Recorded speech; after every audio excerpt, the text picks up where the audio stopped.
With or without makeup, I'm still gorgeous. About to go. Later. Get your ass in the car. Get your ass in the car. Thankful for life. 12 hours before she died, Aleka Simmons posted a photo to social media. The caption read, "Thankful for life, no matter how hard life may seem." By midnight, she'd be on the phone with 911, her voice shaking, asking her boyfriend a question that would be recorded forever. "Are you threatening me? You're gonna kill me?" The dispatcher heard the argument in the background, heard the fear. Officers were sent immediately. They arrived within minutes, knocked on the door. No answer. The house was dark, quiet, so they cleared the call and left. 15 minutes later, a gunshot rang out inside that bedroom. Aleka Simmons was dead, shot once in the chest. And the man who killed her, he wasn't finished, because when the police came back, he was waiting for them. Hidden, armed, ready, 19 rounds, 4 hits. One officer fighting for his life. This is the story of what happened in those 15 minutes, and what happened after the police walked away. But here's the thing I need you to think about while you watch this. If someone calls 911 and says they're being threatened with death, and the officers show up but don't go inside because everything looks calm from the street, who's responsible for what comes next? That question is why this case became one of the most controversial domestic violence failures in Georgia history. If you believe the system failed Aleka Simmons, hit subscribe, because stories like this don't get told enough. And if we stop paying attention, they just keep happening. Who's responsible when the system shows up but doesn't stay? Welcome to True Crime Footprint, where we unveil the darkest mysteries and the most terrifying true crime tales. Kindly hit that like button, subscribe to this channel, and turn on the notification bell so you never miss any of our new stories. Your support keeps these stories alive. Aleka Simmons was 27 years old when she died. She lived in Lithonia, Georgia, in a house she shared with her boyfriend, Otis Dennis Walker, his mother Sharon, and 2 kids. Her best friend Ashley Hill said Aleka was a good person, someone who wanted out but couldn't find the door, because Otis Walker had been arrested before, for battery against her. He'd been in jail just 1 month earlier. 1 month, and somehow he was back in her life, back in her space, back in control. The night of July 31st, 2019, started with hang-up calls to 911. Multiple calls. No voice on the other end. Just silence. Then around midnight, Aleka finally stayed on the line long enough to say her name. The dispatcher heard shouting, a man's voice, loud and aggressive, and then Aleka asked him directly, "Are you threatening me? You're gonna kill me?" Officer Derek Nunn and 2 other officers were sent to the house immediately. They knocked. They called out, but nobody answered. The lights were off. Everything seemed still. From the street, it looked like the situation had calmed down. So they left. But inside that house, nothing had calmed down. Sharon Walker, Otis's mother, had been asleep when the police knocked. One of the kids woke her up and told her officers were at the door. She went to the bedroom where Otis and Aleka were and saw the tension between them, felt it. She offered to drive Aleka somewhere, anywhere, just to get her away. But Otis stopped her. He told his mother that Aleka was going to talk to the police. Then he closed the bedroom door. Sharon walked away, and then she heard the gunshot. When she ran back to the room, Aleka was on the floor. Gunshot wound to the chest, bleeding, dying. Otis looked at his mother and said 5 words. "I don't want to go back to jail. Not I'm sorry. Not call an ambulance. Just, I don't want to go back to jail." Sharon grabbed the kids and ran to a neighbor's house to call 911 again. But here's the question I need you to answer in the comments. Do you think Sharon Walker could have stopped this? Or was she just as trapped as Aleka? And if you're still not subscribed to this channel, I genuinely want to know why. Go to the comments and tell me what's holding you back.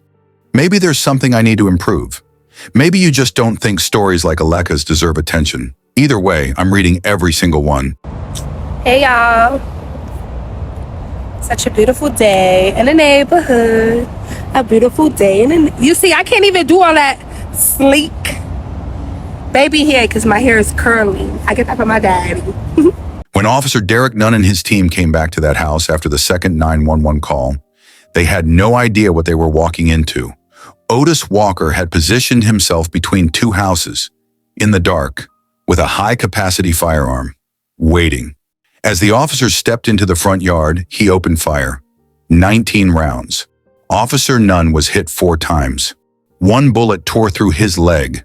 The other officers scrambled for cover as shots kept coming. One round didn't just hit the officers.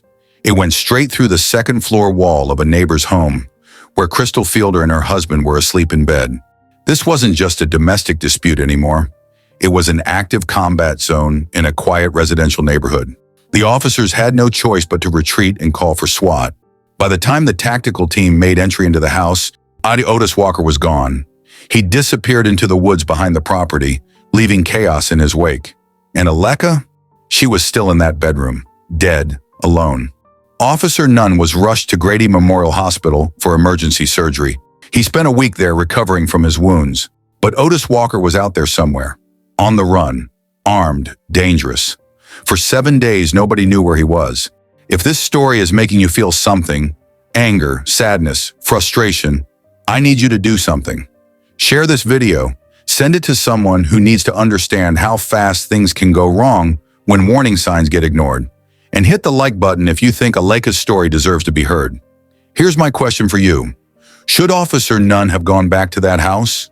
Knowing what happened the first time they left? Drop your answer below. The man accused of murdering his girlfriend and shooting an officer has evaded capture for 4 days now. Channel 2's Tom Jones live in DeKalb County. Tom, you found a warrant where the suspect was arrested for dragging the victim 3 weeks before the murder. Yeah, Justin, I tracked down these warrants, and they say that officers saw Otis Walker pushing and dragging the victim, Aleka Simmons. They arrested Walker, but friends say Simmons helped bond him out. Weeks later, that's when officers say Walker murdered her here in this home. We're devastated. We're torn apart. Family members of Aleka Simmons say it is a tragedy how she lost her life. Police say Simmons' boyfriend, 27-year-old Otis Walker, murdered her, then shot officers who responded to the scene August 1st on Hodgson Corner Cove. I've learned Simmons called 911 minutes before she was killed. She complained about abuse from Walker. Officers arrived, but police say no one answered the door, so they left. They returned after getting another 911 call. That's when officers found Simmons dead. If they would have stayed the first time, this probably wouldn't even have happened. I also got this warrant where officers arrested Walker after they say they saw him pushing and dragging Simmons July 11th. Simmons' friend told me she helped bond him out. I told him weeks and weeks and weeks, leave it alone. This man who didn't want to be identified says he is Walker's best friend.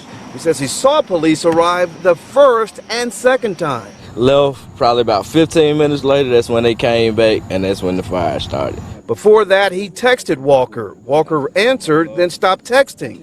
The friend texted Walker telling him he loved him. Why'd you say that? That's my best friend. I ain't want to see it go that way. I didn't. For 7 days, law enforcement agencies across Georgia hunted for Otis Dennis Walker, the U.S. Marshals, the GBI, the DeKalb County Fugitive Task Force. Crime Stoppers offered a $10,000 reward for information leading to his arrest. Tips came in. Investigators tracked him. Surveillance teams watched locations across Lithonia. And then on the night of August 8th, 2019, they got the call they'd been waiting for. A Chevron gas station on Panola Road, just a few miles from where he'd killed Aleka and ambushed the officers. Otis Walker was there. He was arrested at 11 p.m. without a fight. No resistance. No drama. But when investigators searched him, they found something unexpected. A handwritten letter, signed, an apology, addressed to Officer Derek Nunn in the DeKalb Police Department, not to Aleka's family, not to her best friend, not to the woman he'd murdered in cold blood, to the cops.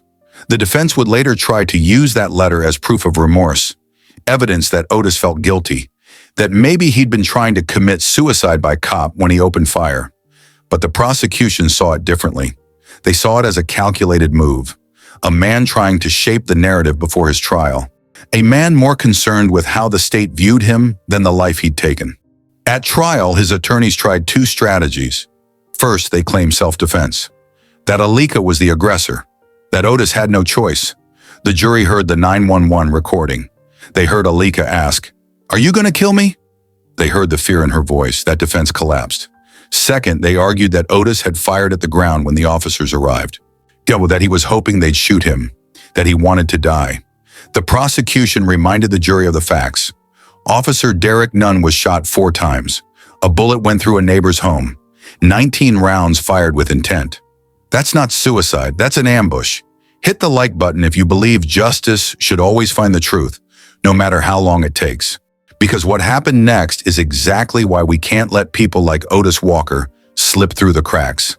And here's my question. Do you think that apology letter was real? Or was it just another lie from a man who knew he was caught? Let me know in the comments. On September 27, 2023, the jury reached their verdict. Guilty, malice murder, felony murder, aggravated assault, 3 counts of aggravated assault on law enforcement officers, her possession of a firearm during the commission of a felony, guilty on every single count. On November 8, 2023, Judge Yolanda Parker Smith handed down the sentence.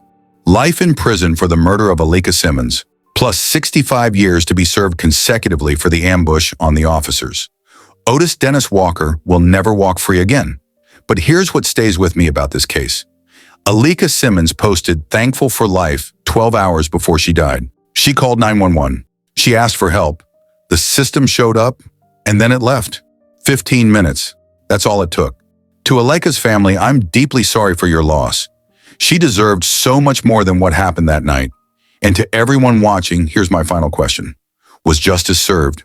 Or is life plus 65 years not enough for someone who killed a woman begging for help and then tried to kill the people who came to save her? Drop your answer in the comments. I want to hear what you think.